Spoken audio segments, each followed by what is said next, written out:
Welcome back everyone to Operation Overhaul. My name is Corey and I'm going to be doing a two-part video on how to change an oil filter housing gasket and upper radiator hose on a 2006 BMW 525i. So let's get to it.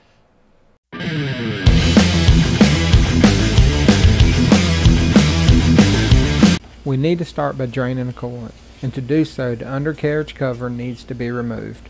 There were 8 Phillips head screws holding this one in place. They should stay in the cover without falling out unless yours is missing the washers. You will use a drain plug to drain the coolant, but if your car does not have one, then you will need to remove the coolant hose on the bottom to do this. Once the coolant is drained, go back to the top of the engine and disconnect the sensor on the housing by squeezing the metal clip in and pulling it out. Next, use a filter housing tool. Remove the filter cap slowly, but make sure you have a drain pan to catch any oil that will come out.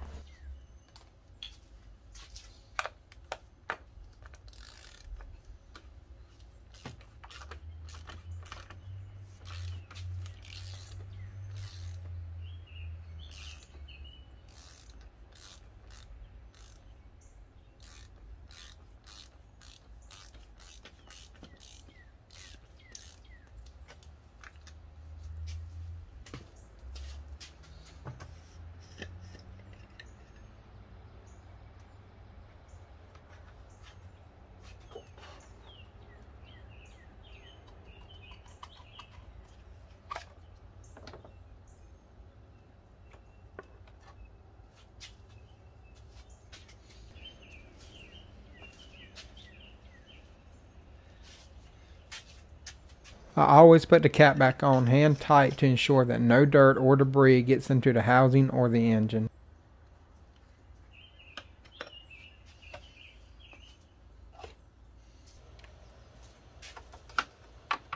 I am removing the latch assembly cover to gain better access to everything. This is not necessary but will give you better visibility.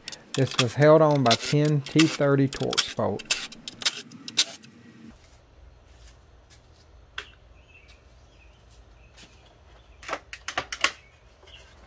You can leave the latches attached and just set it to the side if you need to.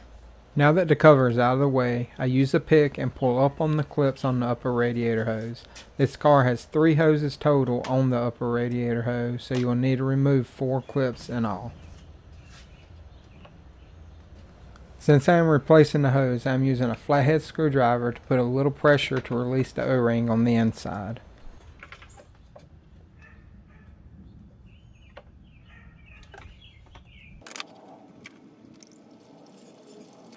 There may still be some coolant left in the hose, so try to catch it with a drain pan if possible. It was a tight spot and I could not show you exactly how to remove the smaller hose, but it is the same as all the other hoses.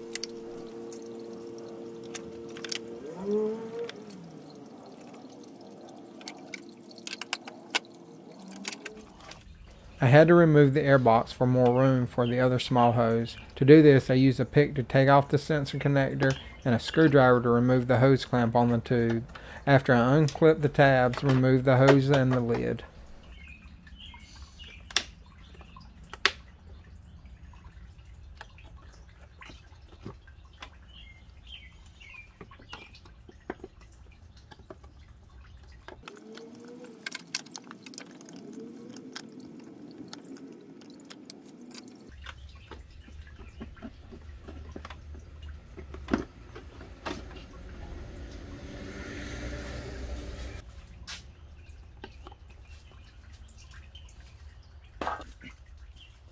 The lower part is held in with 2 T30 Torx bolts as well.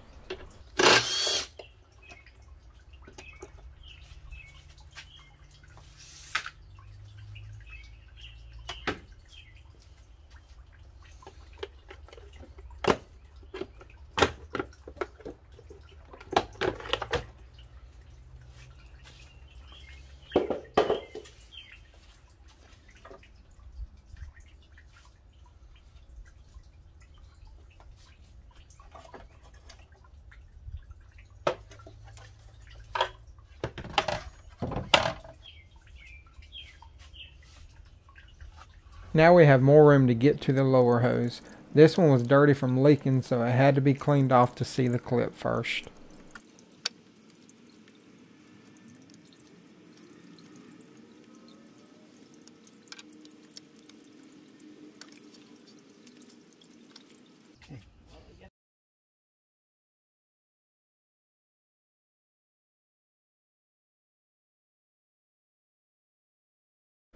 We can remove the cooler next using an E10 and an E12 socket. There are only 3 of these bolts, but once removed, oil can still be inside, so be prepared for that.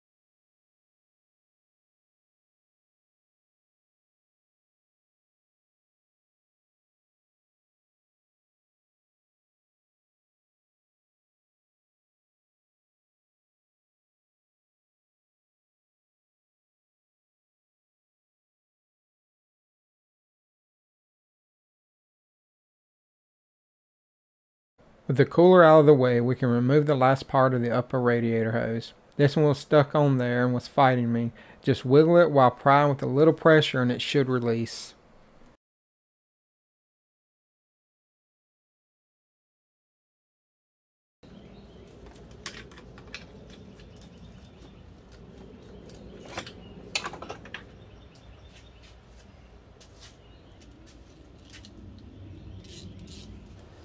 To remove the housing, there are 3 E10 bolts holding it on. The top one is easy to remove with about any ratchet. These bolts must be replaced as they are aluminum torque to yield bolts as well.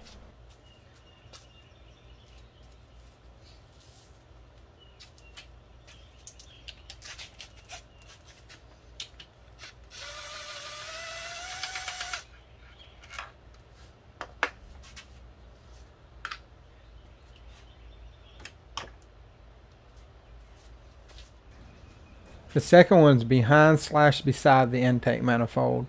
To reach this one, I use a 1/4" E10 swivel socket from Snap-on with a long extension. It is only torqued to 22 Newton meters, so don't worry about using a 1/4" ratchet. It can be a little tricky getting it in there though.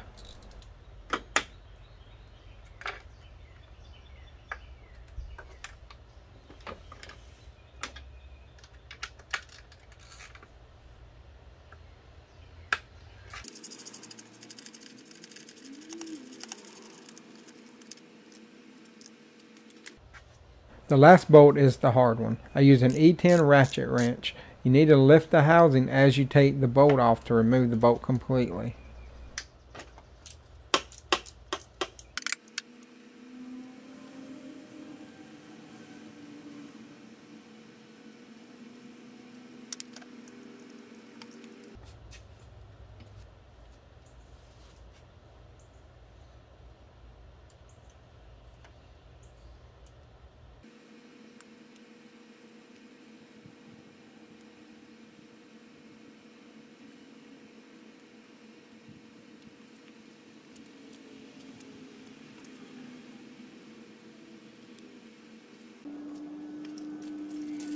Once removed, I removed both gaskets, cleaned the housing, and installed all the gaskets and new bolts.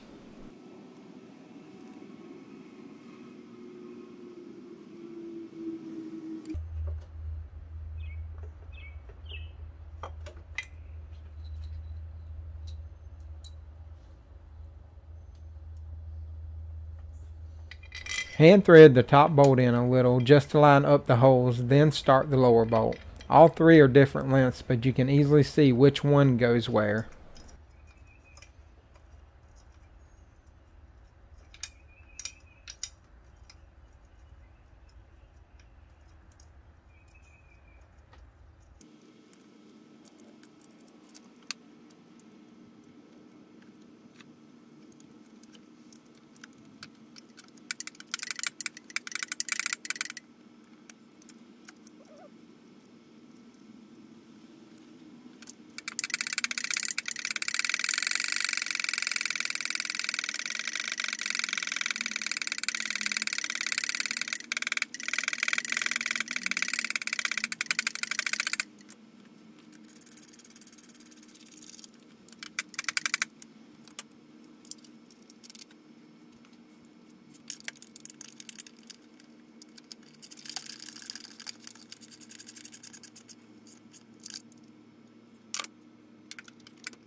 All the bolts torque to 22 Newton meters. The top two you can torque, but the lower one you will need to judge when you think it is enough. Just do not over torque these, as these are aluminum bolts.